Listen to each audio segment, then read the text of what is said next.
Hey there guys, how we doing tonight? Alright, so tonight I still have these two rolls that are wrapped rolls that I'm going to go through. I did get lucky enough, and tomorrow in the mail as well as Saturday I have a whole bunch more rolls or I guess purchased rolls from eBay that I'm going to be getting. So I'll have a few more videos at some particular point in time, but tonight we're going to open both of these rolls, and both of these rolls are very, very suspect when it comes to not being original rolls. If you haven't watched my videos, here's my shameless plug for my other videos, but if you haven't watched the other videos that I have on my channel, you should go back and do that, so you can see some of the other rolls that I have opened, which are also fake from that standpoint. But I explain a little bit about what makes some of these rolls fake, and that I'm not going to cover a whole bunch more of that right now, other than to say I'm going to open this roll first. This is a roll I bought. It's currently being sold on eBay in these little holders. If you go search BU rolls on eBay, you'll likely run into the guy that's selling this. Apparently he has thousands of them from what he says. Problem is, these rolls are not original wrapped. They are not bank wrapped. And these tubes are not anywhere close to an actual bank wrapper. An interesting thing was, I did run across somebody the other day who's sending me these in the mail, the little crimpers that you can actually use to make this type of a crimped end. So I will be having a video at some point in time about that. But let's go ahead and open these up. This happens to be a 1951D roll that I purchased. Didn't get the world's greatest deal on it, but it is definitely probably a re-wrapped roll from that standpoint. So let's go ahead and see what we find when we open this. Obviously, like I said, this one has a seam to it that is not a bank wrapped roll. Let's see what we get in here so that we can find out. I'm going to actually zoom in a little bit so you guys can see this a little bit better too. See what we find. Anytime I'm opening a roll, I like to try and... Yeah, so here we go. 51D. First thing right off the bat, fingerprints. Not the world's greatest in terms of quality either. They're bright. Some of them are toned. They're okay looking. Not too shabby. I'm going to highly doubt that this is an original roll, though, from that standpoint, or that it's been in these original wrappers since they were made. We'll lay them all out here and take a look at some of these coins. Okay, not a bad roll, really. May not be in an original bank wrapped roll or in an original wrapper, but whoever wrapped them way back when did an okay job with it.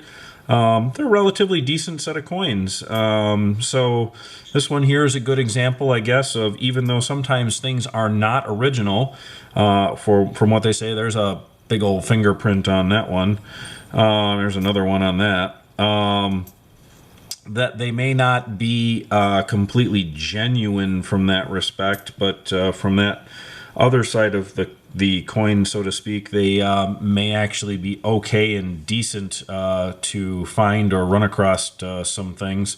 This one's not bad. It's got some pretty decent toned coins in it. I wouldn't call these 66, 67, 68 kind of coins in any way, shape, or form. So I would say 64, 65 at best. So if you're looking for just BU rolls of coins, probably not a bad deal. One thing that also comes to mind as I go through this roll, so the interesting part about this is a lot of coins in the early to mid 50s had a very pink appearance to them. They were not deeply toned from that respect, and I don't know if you can see it or not. I'll try and adjust the light accordingly so maybe you can. But the coin that I have here in this hand is definitely deeper toned than the coin I have here in this hand. This coin here is definitely much more pink in color, rather than toned more of a deeper red. That right there is a sure sign that this is not an original roll from that respect, because all the coins in the roll, if it was an original roll, should be toned pretty much the same throughout the entire roll. Not to say that one or two can't be off a little bit here or there, but when I'm running across coins that are decidedly deeper toned than others, and they weren't closer to the end of the roll, they're more in the middle of the roll, I'm kind of going to go with the fact that, yeah, this is probably a put together roll at some particular point in time. Not a bad roll, but still not what I would call an original bank wrapped roll. So now on to the other roll. As I get these other coins out of here, I'm going to go on to the other roll relatively quickly so that I can try and keep this at a 10 or 12 minute video for you guys. And I'll put those in a tube later from that standpoint. So this roll, this is going to be interesting to open. This is a Federal Reserve Bank of Cleveland. Okay, so now the interesting story behind a lot of Federal Reserve Bank of Cleveland rolls.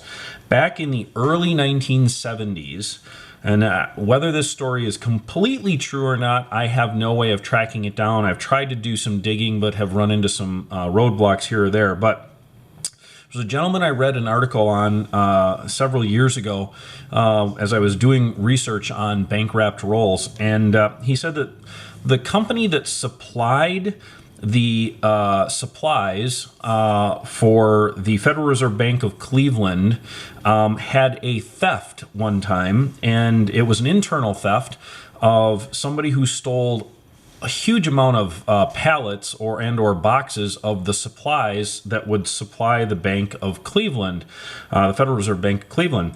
And one of the things that was stolen was an incredible amount of paper wrappers in all denominations.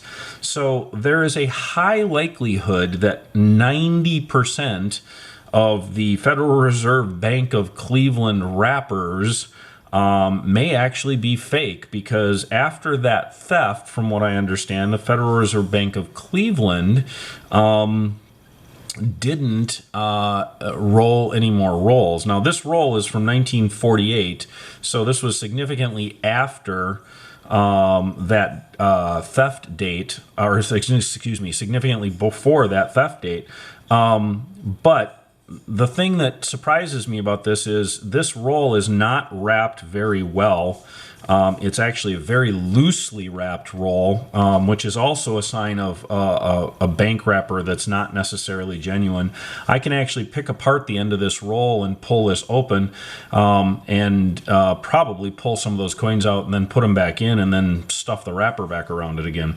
But let's open it up and see. I'll be very interested to find out. Again, this was a roll that I got from someone off of eBay, who wishes to remain anonymous from that respect. But we're going to find out if these coins are indeed halfway decent or not. And by the way, just so you're aware, 1948D is a roll that I call a sleeper roll. It's a roll of coins that is not easy to find from the standpoint of quality on coins. So, and I am right. This is a cleaned, wrapped roll of coins. There is no way that this is actually a real roll of coins. These coins have a haze and a gloss to them, which tells me that they have been cleaned. They are definitely not uncirculated coins by any stretch of the imagination. This is what I'm finding in here, and you can likely see what I'm talking about, that this is a very, very poor, very, very poor roll of coins with a haze and a gloss to them that tells me that this is, wow, not even close to a BU roll of coins. So there's a great example of someone that probably or something that may have actually been shoved in one of these rolls. Here, take a look at this. Okay, that is not a BU coin. It is brown, and it is circulated. And it is still a 48D, but that is a circulated coin, right smack dab in the middle of what they're calling an uncirculated roll. So Very disappointing to see something like that, yet very good to have something like that here so that we can actually get a chance to open something like that and hopefully inform an awful lot of people about what to look out for. There is just a ton of coins in here that are not uncirculated coins. I just ran across, here we go, we got 1, 2, 3 coins right in a row that are definitely circulated coins and not uncirculated. They're 48Ds, but they are definitely not uncirculated coins. Really sad, but unfortunately that's sometimes what happens.